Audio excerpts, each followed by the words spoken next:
You've probably heard of Buzzfeed. Well, here I found this article of their top 25 controversial opinions about popular movies that honestly need to be said out loud. And so I thought that a fun video would be going through, taking a look, because, I make film videos, and so it feels appropriate to look at these film opinions and give my personal opinions about them. And we'll see, maybe there'll be some that aren't even unpopular opinions, and then we can make fun of BuzzFeed together.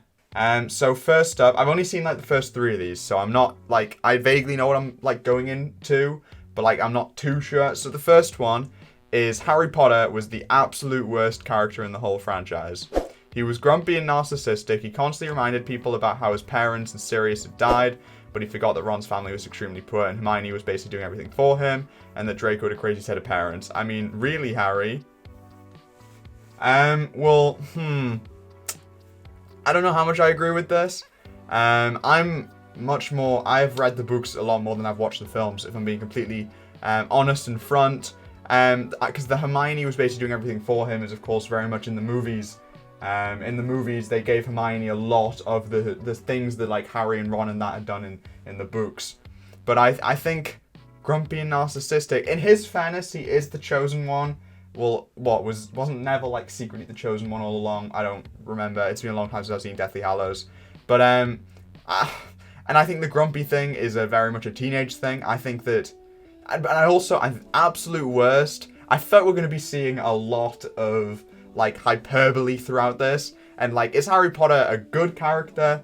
Debatable. Is Harry Potter the absolute worst character in the whole franchise? No. I don't think so in the slightest. I think there are definitely worse characters in the franchise. Can I name any off the top of my head? No. But I don't think he's the worst by a long... I mean, okay, if we're talking worst characters... No, I can't think of any. But I disagree with this statement still on a fundamental level.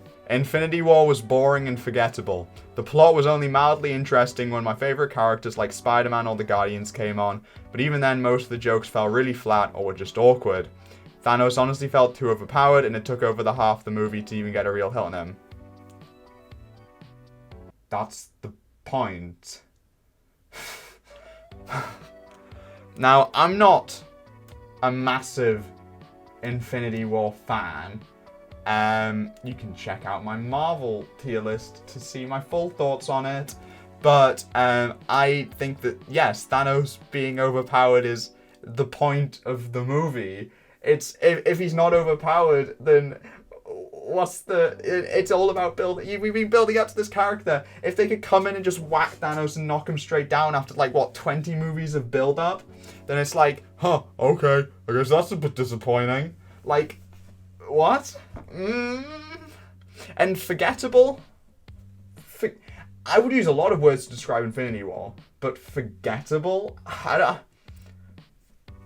The snap was Infinity. Don't get me wrong. I'm not gonna sit here and gush over a Marvel movie, but snap. The snap is I guess I would. It's it's iconic. It's memorable. Saying Infinity War is forgettable. The beginning of Up isn't that sad. Ellie and Carl clearly had a long life together, and yeah, it's sad that she died and she couldn't have kids, but it wasn't sob-worthy. She had 3 minutes of screen time. Her death was sad because a human dying is sad, but I never understood people who sobbed and cried because of it. Well, you answered your own opinion in that a human dying is sad, and the 3 minutes of screen time thing is it's more a monument to Up's success and how Up has, it manages to build up to this, this death in such a small amount of time. That's, people crying isn't what we, if you look at it from a logical standpoint, people shouldn't cry it Up. But Up works because it's Up. I don't really know how else to put that. I listened to the soundtrack the other day. Married Life is the song that they play. Well, not the song, but the piece of music they play in Up, in the montage, and I cried. It's a very unique case, I think you'll find. 5. Rose and Jack couldn't have survived on the piece of wood. Couldn't have both survived on the piece of wood in Titanic. There have been a bunch of pictures of people trying to prove that they both could have fit, but in reality, the piece of wood couldn't have handled both of their weights. Sure. I don't know enough about physics to answer this one. I'm assuming if there's been a bunch of pictures of people trying to prove they could both fit, I'm gonna side with that. I feel like they probably both could have. But when I remember watching Titanic, I do remember shouting at the screen, "You could just get on there, you could just get on there." And like, I like to go with my instinct and my gut sometimes, so I'm gonna give that point to myself. 7, Katie was the real villain of Mean Girls. I'm not too sure about Mean Girls, so I don't remember which one Katie is. Is Katie the protagonist of Mean Girls? If Katie's the protagonist of Mean Girls, isn't that one of those like clever little perspective things? Like I'm saying clever, but like isn't that one of those like perspective things where like you flip it and whoa, was the evil person the hero all along? That's the logic they apply to Pokemon a lot of the time. Is the main character secretly the villain? Like everyone is a villain to someone else. Everyone is someone's worst enemy. Like I think it's just that kind of like r/I'm 13 and I think this is deep. Like mentality. Like yeah, I mean Katie does manipulate her and the plastics throughout the movie. But like I think if this was very much if this movie focused on Regina, Katie would be the villain, but it focuses on Katie, so Regina's shown to be the villain. It's like, who would you consider to be the villain of Artemis Fowl? Very extreme example, but who would you consider to be the villain of Artemis Fowl? Is it Artemis Fowl? Possibly, but I guess it's the same kind of logic there.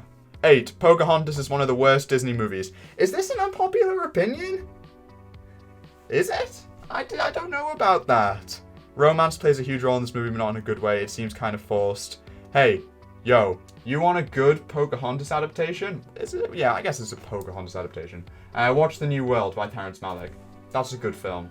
But Pocahontas, I feel like it's a generally popular opinion that it's considered to be in the lower echelon of Disney movies. 9. Ali and Noah's relationship in The Notebook is incredibly toxic. While it's cool they ended up together and happy, it's quite unrealistic and probably not healthy for them. It's a movie, especially for Ali. He basically kissed her without respecting the fact that she was engaged. How is that wanting the best for someone? I feel like this can be answered with, it's movie logic.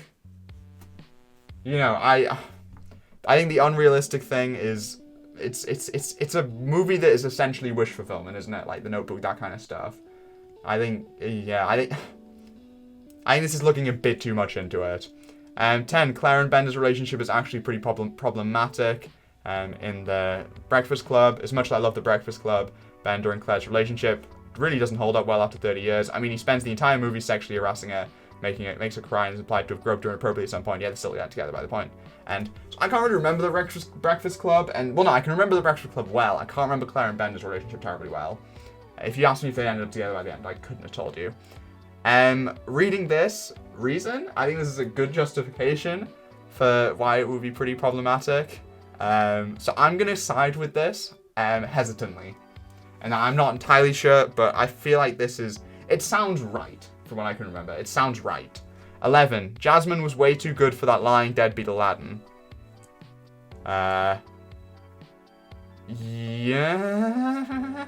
So as a self-proclaimed Aladdin superfan, I disagree with this because the whole point of Aladdin's character arc is he goes from being a lying deadbeat to being someone worthy of, I guess worthy of Jasmine, worthy of being a prince and all that. So, I mean, sure, if you want to ignore the whole character arc, at the beginning of the movie, sure, Jasmine's too good for him, but it's about the progression. That's the point of the movie. 12. The soundtrack is the only good part of The Greatest Showman. The rest of the movie is completely underwhelming. I'd argue the soundtrack is underwhelming too. The Greatest Showman isn't a good movie. 13. The Star is Born was a major disappointment. Nothing in the first 30 minutes got me interested. They didn't introduce the characters at all. The lighting made the whole movie look like a toothpaste ad, and the music wasn't even that good. Right, we've got a few points here we can work off. The music wasn't even that good. Have you ever listened to Shallow? The whole movie looked like a toothpaste ad. Have they been making really good toothpaste ads recently? I haven't been keeping up to date. What do toothpaste ads look like nowadays? I don't know if I'd say that The Greatest Showman looks like a toothpaste ad. Feels a bit extreme. I will say that the toothpaste ad is probably my favorite insult I've ever heard. I might start using that in my reviews. They didn't introduce the characters at all? Is this going to be one of those people who, like, thinks that in order to introduce a character, you need, like, the whole Borderlands thing of, like, a freeze frame with their name at the bottom in magenta, and then, like, going, whoa! Is that what they need? Hi, I'm Bradley Cooper. Like, they do introduce the characters because you meet them. Jared Leto was actually great as the Joker in Suicide Squad.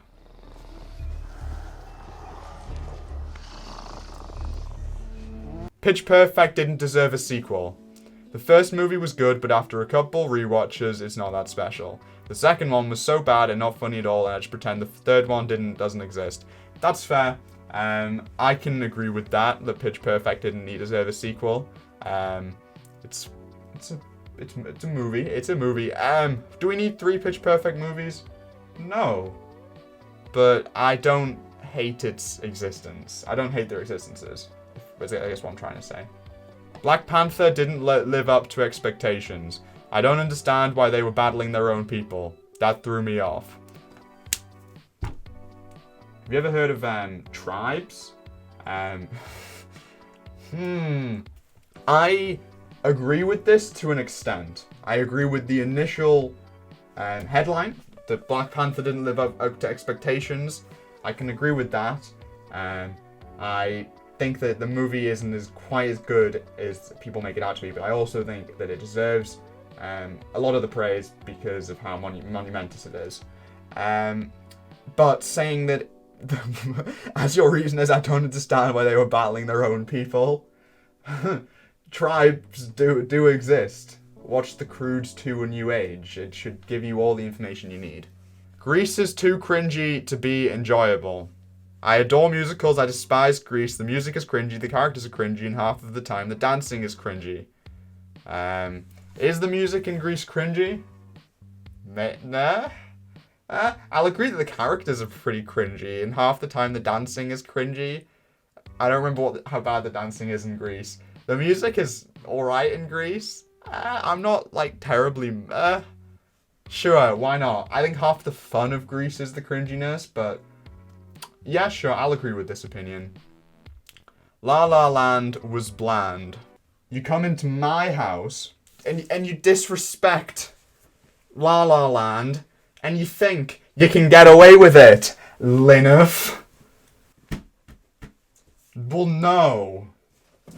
Oh god, I shouldn't have taken this off the wall. La La Land is super overrated and really nothing out of the ordinary. Its ending was good and the music is fine, but other than that, it's pretty bland.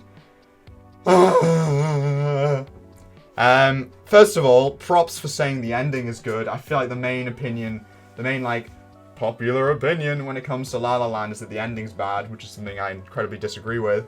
The music is, I would say, better than fine. I think the music's phenomenal, but that's just personal taste. But other than that, it's pretty bland. First of all, look it out. Okay, right. La La Land is my favorite film of the last decade of the 2010s. Straight up.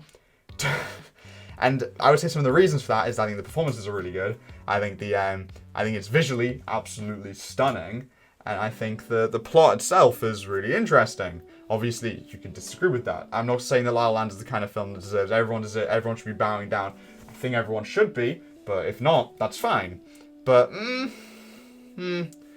I don't know how much I disagree, of course, with this.